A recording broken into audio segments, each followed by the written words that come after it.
Yes, good morning students. Here we are starting lesson 2, a letter to God. The house, the only one in the entire valley, set on the crest of a low hill. यहाँ पर writer कहते हैं कि अकेला घर जो कि पहाड़ की चोटी पर था. From his height, one could see the river and the field of ripe corn dotted with the flowers that always promised a good harvest. और वहाँ पर रहने वाले जो पहाड़ी के किनारे पर थी और जो खेतों में पकी हुई फसल खड़ी थी और उनमें फूल खिले हुए थे और अच्छी फसल की कामना की जा रही थी. The only thing the earth needed, सिर्फ एक ही चीज़ जो कि पृथ्वी को जिसकी ज़रूरत थी, was a downpour at the least of shower, भारी वर्षा जो कि बौछार के रूप में आए, जो कि फसल के लिए फायदेमंद होती है. Through out the morning Lencho who knew his fields intimately, यहाँ पर लेंचो जो कि इस कहानी का नायक है उसके बारे में बताया गया है. सुबह से ही वह who knew his fields intimately जो कि अपनी खेतों को अच्छी तरह से जानता था, had done nothing but else but seen the sky towards the north east, वह और कुछ नहीं सिर्फ उत्तर पश्चिम दिशा की ओर, वो आकाश की ओर देखे जा रहा था लगातार. Now we are really going to get some water woman, उसने अपनी पत्नी से कहा कि अब हम निश्चित रूप से कुछ ना कुछ पानी पा सकेंगे, क्योंकि उसकी फसल सूख रही थी, पानी की कमी थी, वो पानी का इंतज़ार कर रहा था.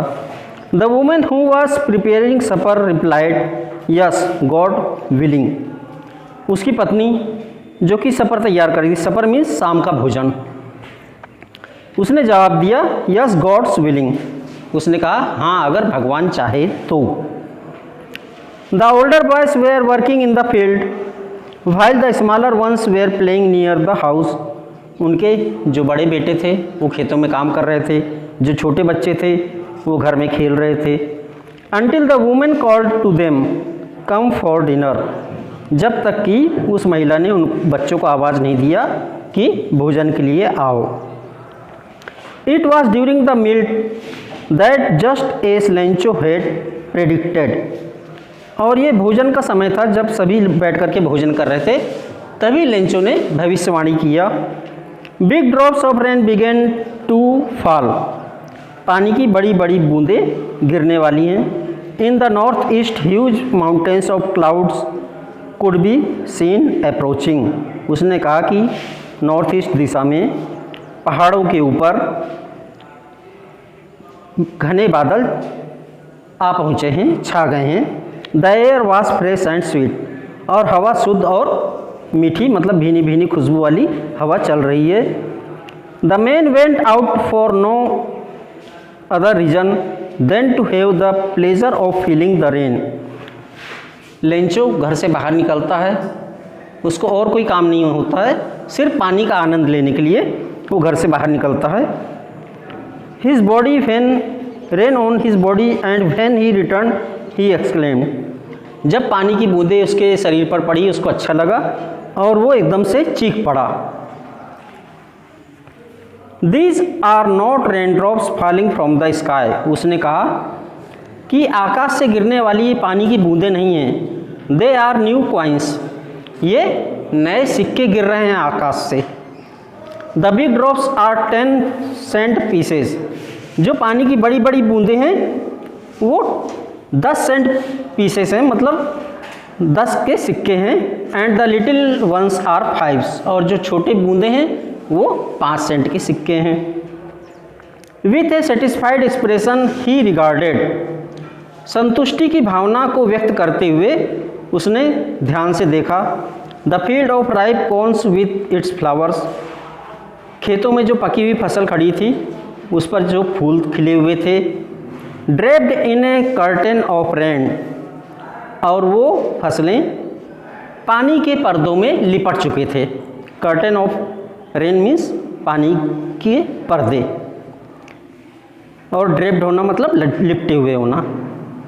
But suddenly a strong wind began to blow, तभी अचानक तेज हवा चलने लगी।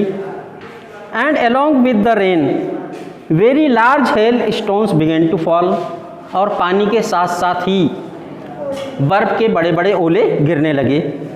This truly did resemble new silver coins, और ये वास्तव में इस प्रकार से लग रहा था कि जैसे सोने के सिक्कों की बरसात हो रही हो और वो सिक्के आकर के ज़मीन पर इकट्ठे हो गए हों। The boys exposing themselves to the rain, लड़के खुले आसमान के नीचे आकर के पानी का आनंद उठाने लगे। Ran out to collect the frozen pearls, और वे जो बर्फ़ के ओले गिरे थे उनको आकर के जमा करने लगे। It's really getting bad now exclaimed the man, उस आदमी ने कहा कि अब तो निश्चय ही गलत हो रहा है, ऐसा नहीं होना चाहिए। पानी की इच्छा तो थी कि पानी बरसे, लेकिन पानी के साथ में जब ओले गिरने लगे तो उसको बुरा लगा। I hope it passes quickly, उसने कहा कि मैं ऐसी आशा करता हूँ कि ये जल्दी से बंद हो जाए ओले गिरना। It did not pass quickly, लेकिन ऐसा नहीं हुआ, ओले गिरना जल्दी बंद नहीं हुए। For an hour the hell rained on the house, लगभग 1 घंटे तक ये ओलों की बरसात घर के ऊपर होती रही, बगीचे में होती रही, पहाड़ी क्षेत्र में होती रही, पकी हुई फसलों के ऊपर होती रही, और पूरी घाटी में यही होता रहा। होल वैली मीन्स पूरी घाटी में। द फील्ड वॉज वाइट, खेत सफ़ेद दिखाई पड़ने लगे, सभी ओर सफ़ेद ओले छा गए थे। S if covered with salt, और ऐसा लग रहा था जैसे खेतों के ऊपर नमक फैला दिया गया हो, नमक से ढक गए हों। Not a leaf remained on the trees, पेड़ों पर एक भी पत्ती नहीं बची, सब पत्तियां झड़ गई। The corn was totally destroyed, फसल पूरी तरह से बर्बाद हो चुकी थी। The flowers were gone from the plant, पेड़ों पर से जो फूल लगे हुए थे पौधों पर वो सब गिर गए थे। Lencho soul was filled with sadness, Lencho की आत्मा दुख से भर गई।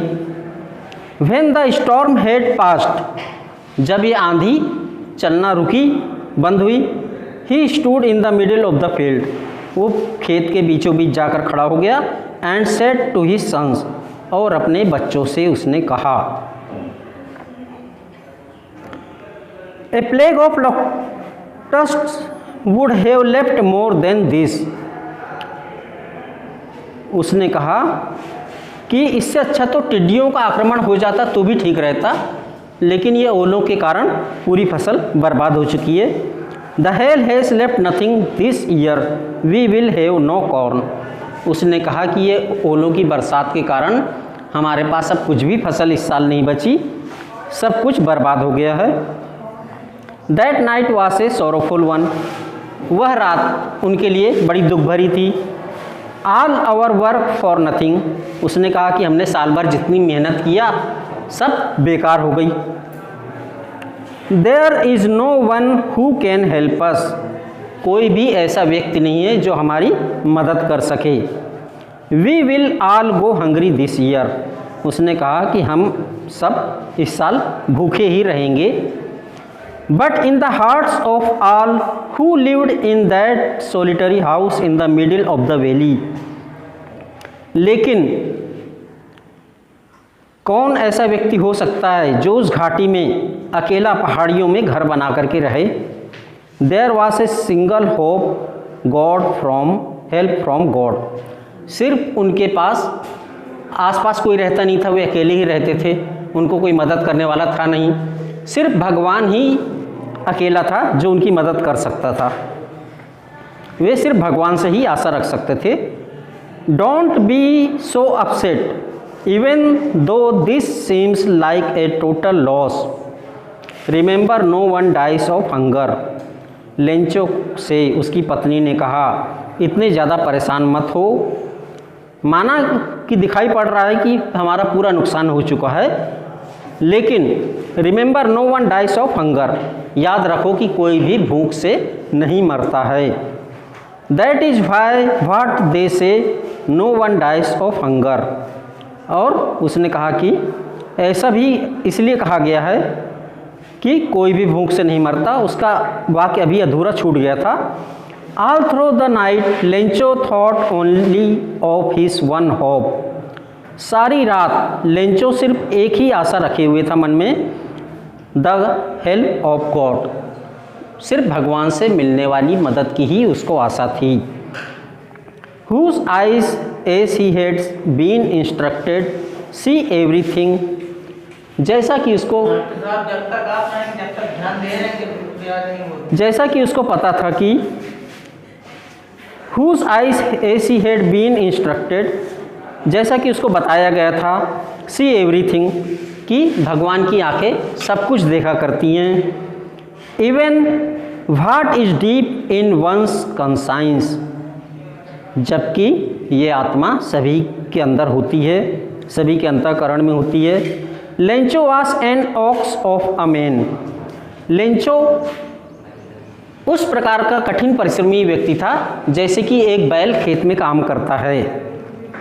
Working like an animal in the fields, जानवरों की तरह वह मेहनत किया करता था खेतों में।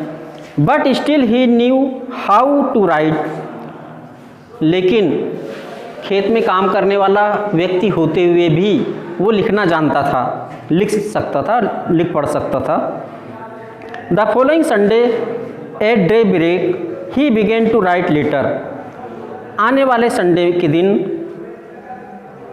डे ब्रेक मीन्स शाम के समय, जब उसका सब काम निपट चुका था, he began to write letter, उसने पत्र लिखना शुरू किया। Which he himself would carry to town and place in the mail, और वो पत्र खुद लेकर के जाने वाला था और डाक में डालने वाला था। It was nothing less than a letter to God, और ये और कुछ नहीं था, भगवान को लिखा गया लेंचो के द्वारा पत्र था।